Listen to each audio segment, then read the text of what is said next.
It is indeed an honor to speak about these two trailblazing organizations, Women for Women's Human Rights New Ways and the Coalition for Sexual and Bodily Rights in Muslim Societies. I'll begin with Women for Women's Human Rights New Ways.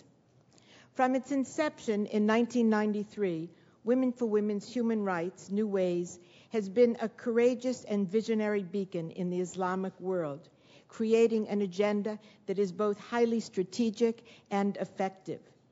WWHR, as it's called, and I'll call it, developed a broad reach early on, working on three fronts simultaneously. Within Turkey, it spearheaded legal reforms to advance women's human and sexual rights and enact real changes in their lived experiences. It also fostered women's rights across Muslim societies through encouraging active networking and the sharing of experience, knowledge, and strategies with activists and advocates in those societies. And it has actively promoted women's rights internationally through activism within the United Nations framework and system. Operating in a world in which political and religious conservatism is rapidly escalating, and in societies in which customary beliefs and practices premised on the control over women's bodies and sexuality infringe on women's rights, constraining their everyday lives, these are no simple feats. WWHR became actively engaged in revamping Turkey's civil and penal codes in the late 1990s in collaboration with other Turkish women's organizations. This work resulted in 30 legislative amendments to transform women's lives and society. They included such measures as the criminalization of marital rape, the full sentencing of perpetrators of honor killings, the abolition of the notion that women's bodies and sexuality belong to the family, and the removal of such terms as honor, shame, morality, and virginity from the lexicon of legal justifications for sexual offenses. But WWHR also realized that legislative actions alone would not suffice. Its researchers conducted extensive field studies among urban and rural poor women, in which they found that despite the changes in legal codes, forced marriages, marital rape, victimization through honor killings were still too pervasive. Their response was a multi-pronged program to arm women with the knowledge that would enable them to become active agents of change within their families and communities. Particularly significant is the education program for Turkish women that the organization creatively spearheaded in collaboration with the Turkish government.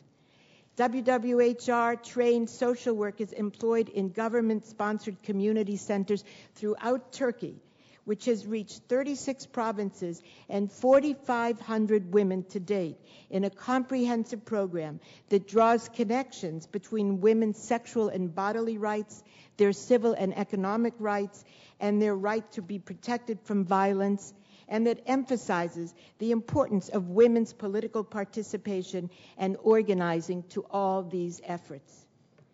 Since 1999, WWHR has taken on another bold initiative, actively supporting and building a network of NGOs, activists, and researchers across Islamic societies that has grown into the Coalition on Sexual and Bodily Rights in Muslim Societies, our second organizational prize winner, or CSBR as it's called, encompassing 60 non-governmental organizations that span 14 countries.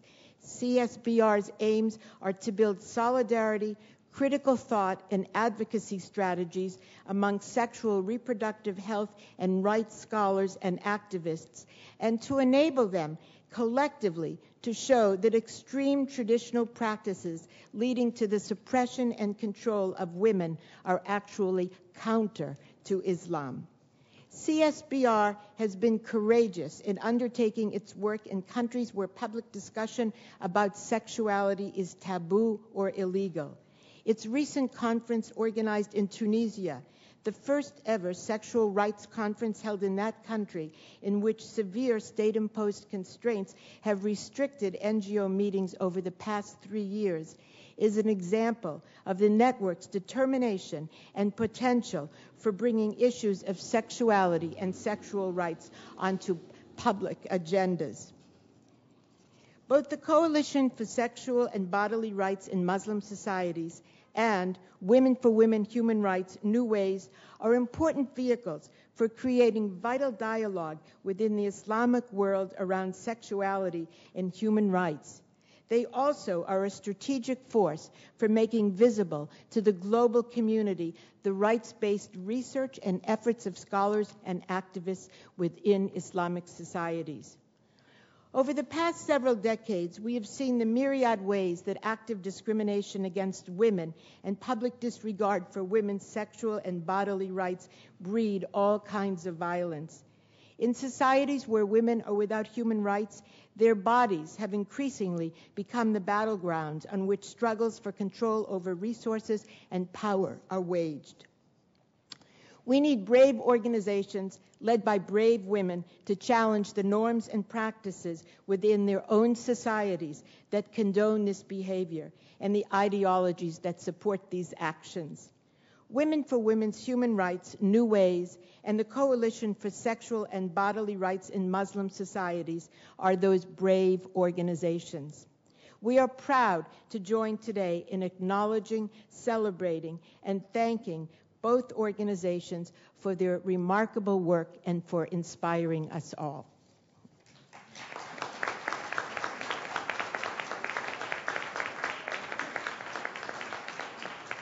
It's now my pleasure to introduce this marvelous woman, my fellow advisor, Judge Bernice Donald, to read the official citation.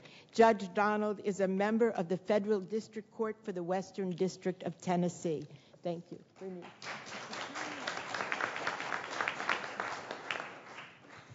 Thank you, Dr. Bosch, and good afternoon.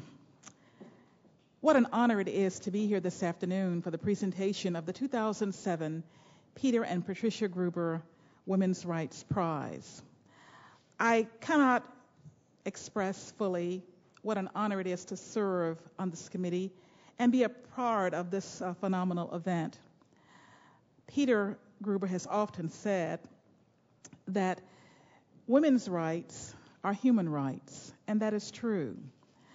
What we do here today in acknowledging and celebrating this year's prize recipient represents an incredible opportunity and effort to provide and produce incremental change around the world. And to paraphrase Abraham Lincoln, the world may little note nor long remember what we do here today, but the world will forever be changed by the 2007 Women's Rights Prize recipient as the other recipients of the Peter and Patricia Gruber Award.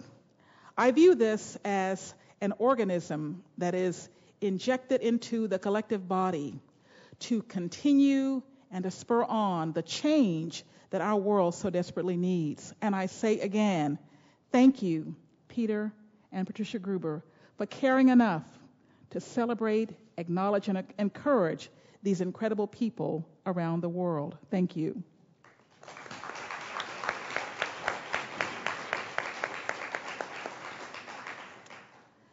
The 2007 Women's Rights Prize of the Peter and Patricia Gruber Foundation is hereby proudly presented to Pinar Ilkkaracan and two influential organizations that she helped establish, Women for Women Human Rights New Ways and the Coalition for Sexual and Bodily Rights in Muslim Societies. The Women's Rights Prize honors trailblazing women's rights advocates such as Pinar Ilkkaracan for her leadership in searching and securing legal reforms and working to end violence and discrimination against women in Turkey and regionally, and for helping to create and strengthen networks and conditions and coalitions across communities and borders. And I say women such as Pinar because, as she will tell you, through her efforts, she has encouraged other women to boldly step forward and join hands in doing and performing this incredible work.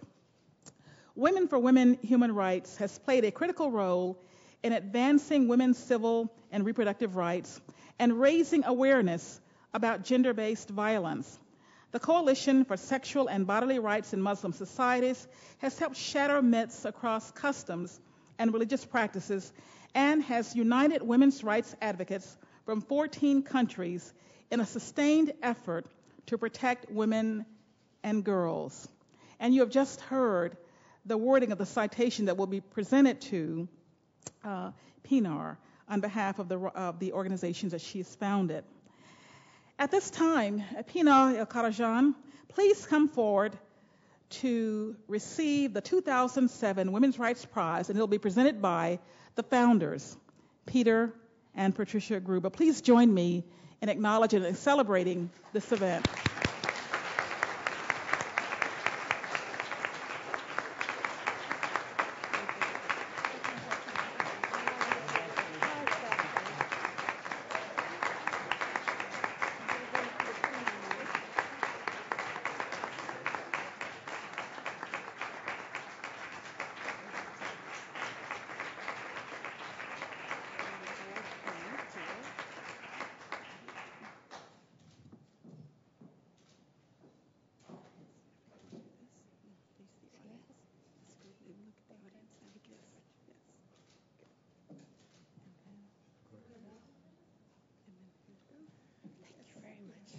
Lovely.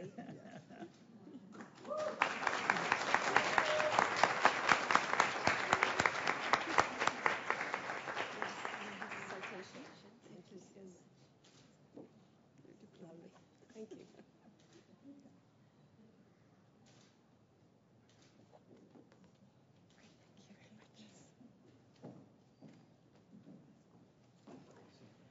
Thank you and congratulations. It's now my great pleasure to introduce. Do you want to make some remarks? Would you like to make some remarks? Yes, make your remarks. Or later. No, make them now, and then I'll introduce Anisa. Yes, this is great. Thank you. Thank you. Really heartfelt thanks to dear Mr. and Mrs. Gruber, to Judge Pillai, Linda Parsh, and other friends who have evaluated, reviewed an immense amount of information on me, on my work. It's really incredible. And what you have done out of it, I mean, it must have been a tremendous work. Thank you very much. While I'm very much used to speaking about others, the courageous women in the world, praising their work, I'm not at all used to that somebody does it over me. So this has been a real life experience for me. Thank you. And this, among this tremendous information that you have collected and reviewed on me, many are true. One thing, I've never been a refugee, though I have worked with refugees all around the world, and I know their sufferings. I have felt their sufferings in my part, but I was lucky enough that I have never been a refugee or my family. So, and thank you for the honor. So, dear Mr. and Mrs. Gruber, dear guests, dear friends, I'm honored, very honored, to be receiving this award on behalf of my wonderful team and colleagues at the Women for Women's Human Rights and the Coalition for Sexual and Bodily Rights in Muslim Societies. I would like to give my gratitude to the Peter and Patricia Gruber Foundation for creating such a women's rights prize and setting a unique example which honors the courageous work of women and women's movements around the world. This prize is a tremendous source of encouragement and motivation, not just for me and my organization and my network, but for all of us working persistently toward gender equality, justice, democracy, and peace. The full equality of women and their active participation in all spheres and their leadership is the key to socioeconomic development, democracy, and peace for every society. That we know, and we are very happy that you've joined us in this belief. In Turkey, through years of dedicated and tireless work, campaigning, advocacy, we have succeeded in many reforms of the law, including the law on domestic violence, the civil law, and the criminal law, to achieve full equality between women and men, and it feels good to have it after years. We have worked towards rooting political and social discourses on individual rights, freedoms and choices, and human rights firmly in the society. We have worked with thousands of women throughout the country to supply them with knowledge and skills so that they can become the masters of their own lives, and as well as leaders in their communities.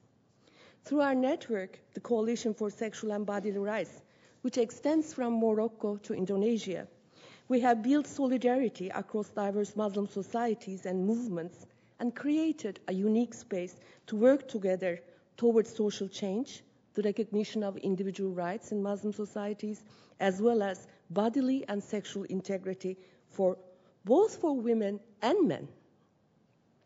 Hand in hand with our activist friends from all around the world, we have endeavored to advance the reproductive and sexual rights and health for all women and girls as an integral part of their human rights. Yet, as we all know, there is still a lot of work to be done, and not just in Muslim societies, but across the globe. In many countries of the Middle East, North Africa, South and Southeast Asia, our friends are working dedicatedly to achieve full equality by law. In countries which do have egalitarian laws, the implementation is still not satisfactory.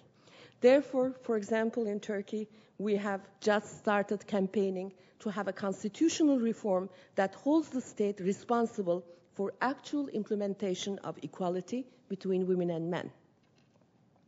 Throughout the world, women and girls are still subjected to violence in the family or in the community. They are targets of military violence or mass rapes. Millions are dying because of the lack of health services. Patriarchal values and traditions, as well as, unfortunately, worsening economic conditions, remain obstacles to gender equality. Still, every day, more and more women are taking the lead in their communities, countries, and international movements to overcome these challenges and create an equal and just world in solidarity. A very heartfelt thank to all our friends and colleagues for sharing and supporting our vision, including our long-term partners, the Global Fund for Women and the International Women's Health Coalition, who have also nominated us for their prize. I hope there are more in this community who have nominated us for the prize, and I will learn about it later. But excuse me if there are more and I don't know about them at the moment, as well as our long-term partner, the Ford Foundation. Your solidarity and encouragement throughout the years has been invaluable. My special thanks to go to Mrs. and Mr. Patricia and Peter Gruber, and the colleagues at the Gruber Foundation, as well as the jury, in creating this unique opportunity, in your caring, and your recognition and encouragement of the relentless work and achievements of women activists. I hope your invaluable contribution will be an inspiration for other foundations, groups, as well as governments in realizing the key importance of women and gender equality in establishing justice, security, development, economic advancements, both now but also for the future for our children. Thank you.